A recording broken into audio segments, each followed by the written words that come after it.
I know the real question you're wondering, and you're asking yourself, how did you get your hands on Lucy Pevensy's nightgown? I just happened to get that lucky, you know, strolling through the grandma section at Walmart, and I saw this nightgown and it just called out to me.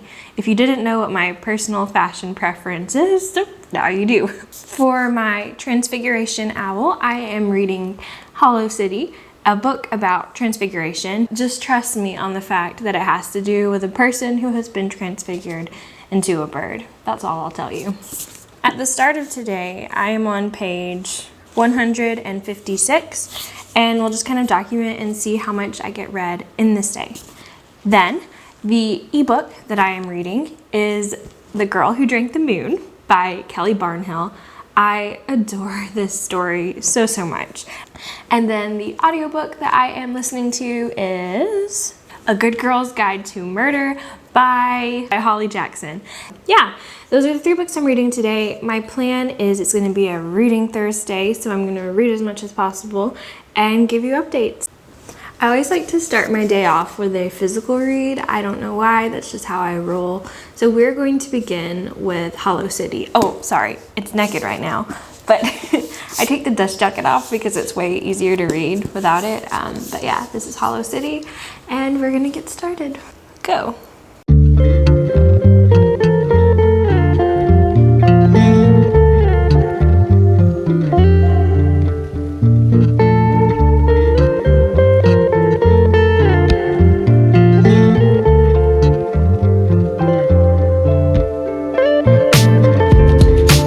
Weird angle here, I know, but I just thought I would give you an update on my thoughts on the audiobook that I'm listening to. Basically, I'm thinking that this story is like Pretty Little Liars meets Sadie meets Nancy Drew.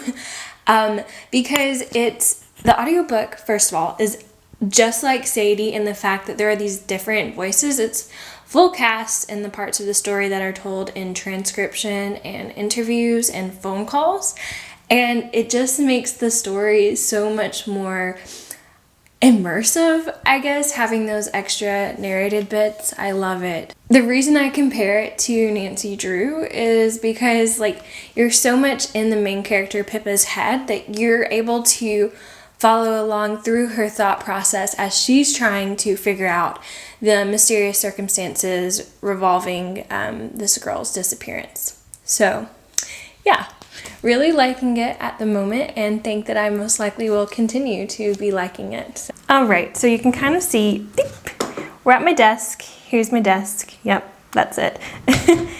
And I've got some things I need to do. I was tagged by my dear friend Robbie to do this like Fight Club book tag where you pick characters and kind of pick which one you think would be best in a fight. I'm gonna plan for that video and then I'm probably gonna film it just to have it on hand. So yeah, we're gonna plan and you'll just be along for the ride.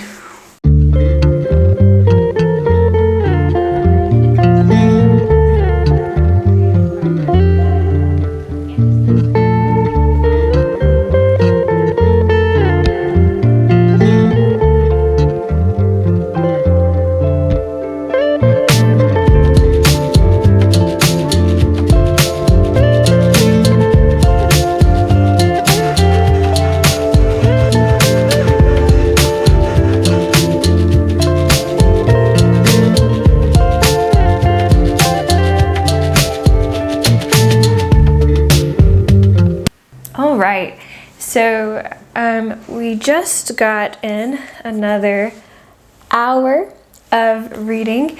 I ended up just sticking with Miss Peregrine's and reading that. So I got about 80 pages read. So that means from the beginning of today to now, I've read about 110 pages in Miss Peregrine's, and I've read about 2 hours of my audiobook. So I've also been indoors for an awfully long time, and you can't see out the window right now, but it's absolutely gorgeous out there. Now I'm going to go for a walk in the park, and I might take you with me, or I'll give you an update later. Okay guys, so I wish that you could see how gorgeous this park is where I live. It's so pretty. I can kind of show you some of the river that's like behind it, but I swear it is the most like perfect spring day imaginable out here. And so it just had me thinking about like spring reads and like the best books to really read during springtime. Sorry if I'm awkward. There's like people here. It's not just my bedroom. One that I definitely would recommend for a spring read is gonna be Anne of Green Gables. I probably said this so much, but Anne of Green Gables and Heidi are the most atmospheric. They're almost like love letters to nature, especially around springtime. They're so good to read, to just really appreciate what it is whenever like life comes back to bloom like this. So just wanted to pop that in here. I'm probably about to wrap up my walk soon, but yeah, look at this beautiful nature. I love it. Good morning. It is a brand new day. I ended up not finishing reading Miss Peregrine's last night, but I got about 40 pages from the end. So I thought I would give you a reading update, and we're gonna finish this vlog out by me finishing Hollow City. So like I said, 40 pages left.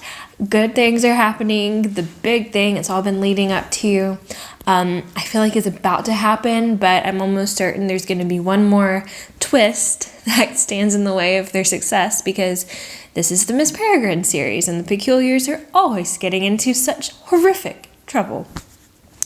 As for my audiobook, I have 1 hour left, but for right now, we are just going to finish Hollow City, and I've got my coffee.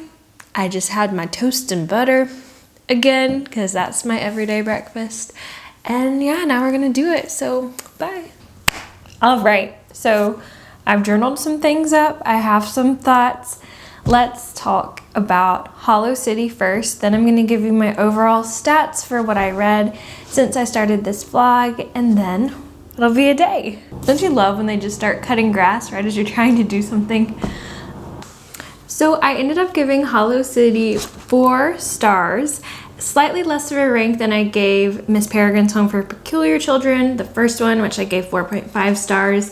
But overall, I thought this was a really solid sequel, and I adored being back with the Peculiars. So in this book follows Jacob and the Peculiars as they go off to London to help transform Miss Peregrine from her position as a bird into herself again, fending themselves against hollows and other disasters along the way. There's so much action in this story, and it read very similar to like almost a traditional quest story where you go off and you just have adventures on your way to reaching your destination. And sometimes I was a little upset by that, but I actually think that it ended up paying off so well, because the ending was like the biggest shock ever, and it happened only in like the span of 10 pages. And so now I'm just so excited to read the 3rd book and see how they resolve this next issue, because man, if anyone gets into trouble, it's these Peculiars. But there were some things I didn't love about the story. Like overall, I love it. So some of my cons are, sometimes I feel like the story is unnecessarily built around the pictures. It's almost like the author, Ransom just like found really cool pictures and was like, okay, I have to include this somehow. There were also some things I really loved about this sequel. The first is that we get a more in-depth explanation into the Peculiars. We see more about their peculiar nature, what they can do, and to also see the more nuanced bits in their relationship. And now for just overall stats.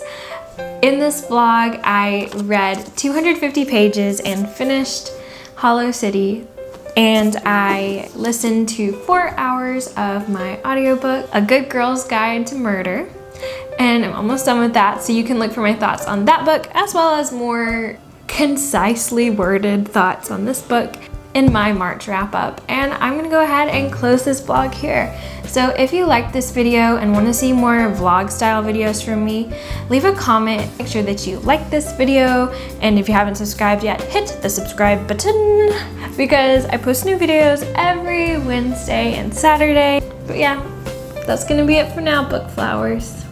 Thanks for stopping by.